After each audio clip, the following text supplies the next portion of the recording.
જો તમારા પાસે પણ એક કંપની સીએનજી કાર છે અને તમે પણ આ ભાઈની જેવી સિચ્યુએશનમાં ફસી જાવ છો તો આજે તમને એક ટ્રીક બતાવું છું. ભાઈ શું પ્રોબ્લેમ થયો છે? કારમાં સીએનજી તો છે પણ પેટ્રોલ ખાલી થઈ ગયું. હવે કાર ચાલુ થતી જ નથી.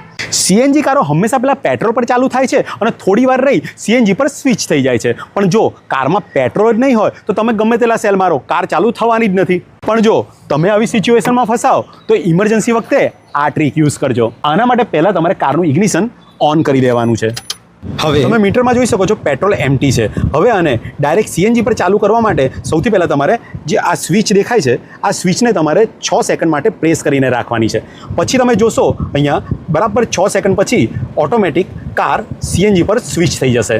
જોઈ શકો તમે આ સીએનજી પર સ્વિચ થઈ ગઈ. હવે જો તમે કારનો સેલ મારશો એટલે કાર ડાયરેક્ટ જ સીએનજી પર ચાલુ થઈ જશે. પણ આ ટ્રીક ઇમરજન્સીમાં જ યુઝ કરવી, કારણ કે આના કારણે fuel pump, fuel line, injector જેવા પાર્ટ ડ્રાય થઈ ડેમેજ થઈ શકે છે. તો આ વિડીયો તમારા ફ્રેન્ડ્સ અને ફેમિલી મેમ્બર સાથે શેર કરી દો જેથી ઇમરજન્સી સિચ્યુએશનમાં એમની હેલ્પ થઈ જાય. Good day.